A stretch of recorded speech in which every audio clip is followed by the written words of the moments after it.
Have you ever wondered why people think they need to keep something quiet when they're just starting? Meanwhile, they actually need the word to get out.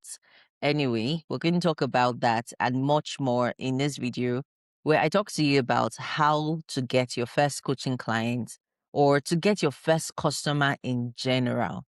So I was talking to my friend today, and in the midst of talking, she then said to me, "Oh, Kume, I hear you talking about coaching and selling digital products all the time. How do you actually get a client, like your first client?"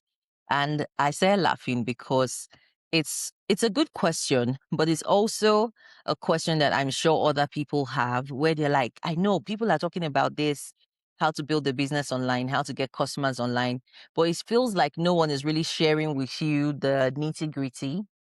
And it just feels like everybody's lying. No one is telling the truth. So I said to her, "Why do you ask?"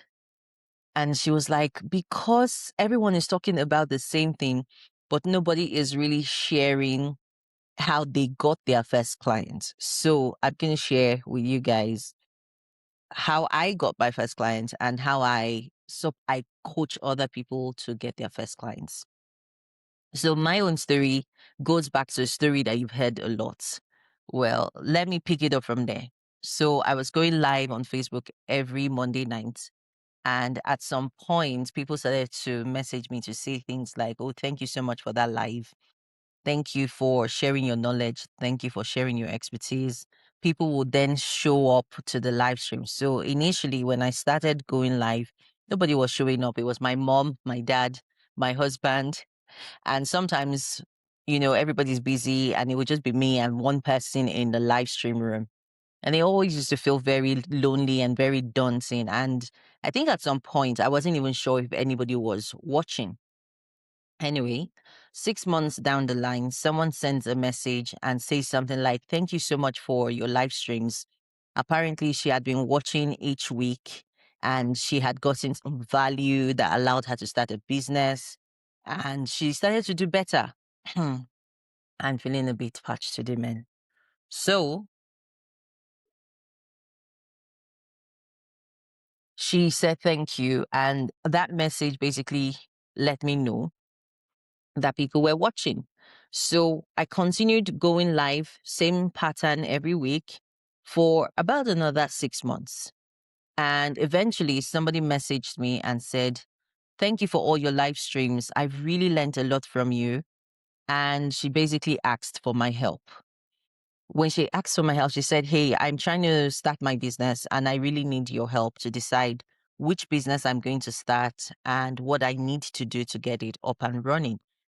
So I remember that day I put down the phone and ran into the bedroom to tell my husband, like, oh my God, somebody sent me this message." And so we had a conversation very quickly. You know how it happens where you're like, "So what should I say?"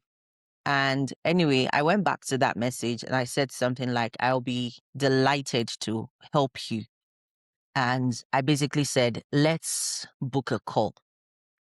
Now, I didn't know at that time that that was actually industry speak, right? A lot of coaches would tell you, "Let's get on a call and talk about it." But I just went with common sense and I just said, "Let's book a call and then we'll see what comes out of it." So I remember very well, I was still working at the time in corporate. We booked a call for the evening, like 7:30 when my child had gone to bed. And I got on a call with her. And she basically said something like, "Oh my God, I'm so thankful. I've been watching you for years. I'm happy that you've been sharing all of this knowledge and all that. It has really helped me. I got clarity from watching you." And she said, "Please, how much can I pay for you to help me?"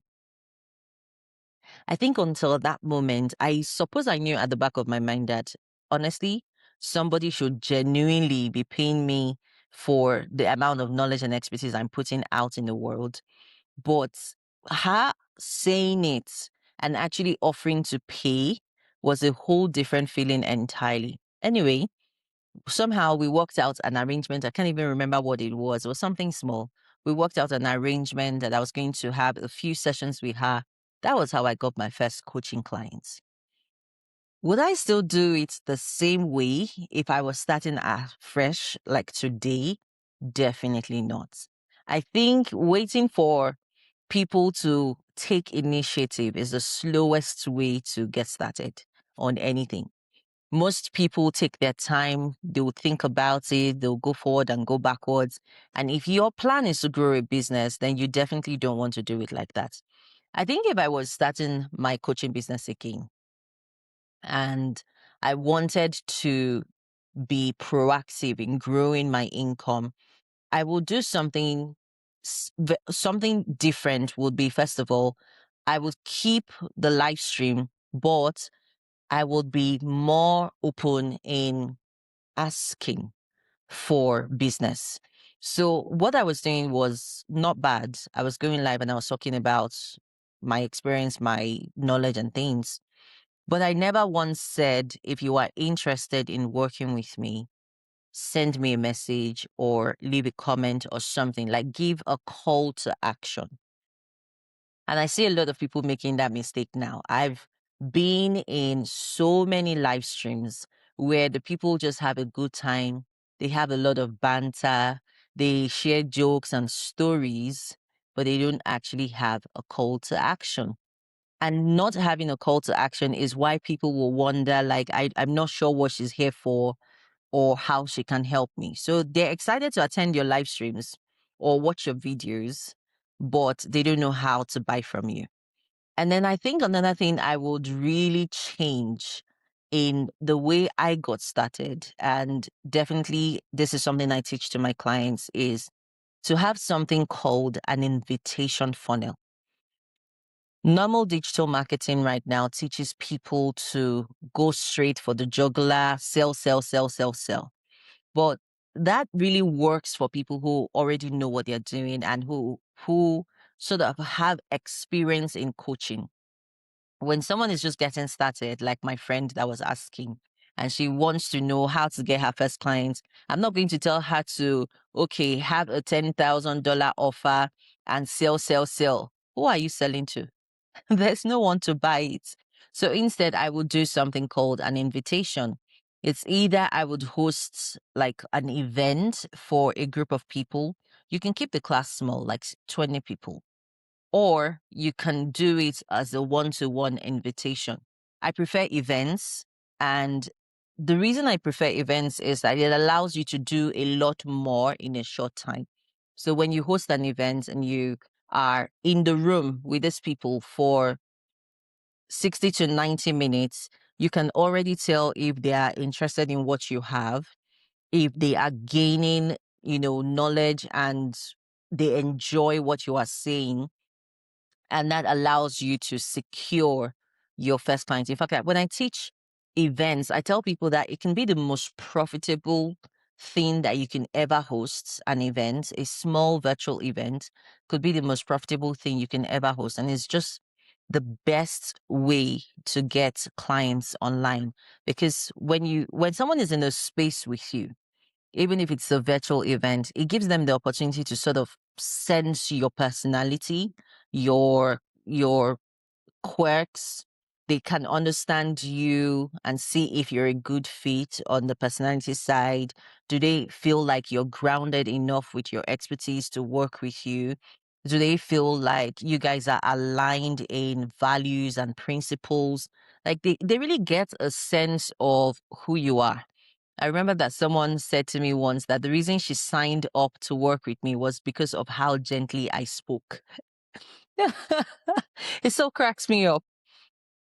And that's the truth. Like, people will come and buy from you and work with you for the silliest reasons.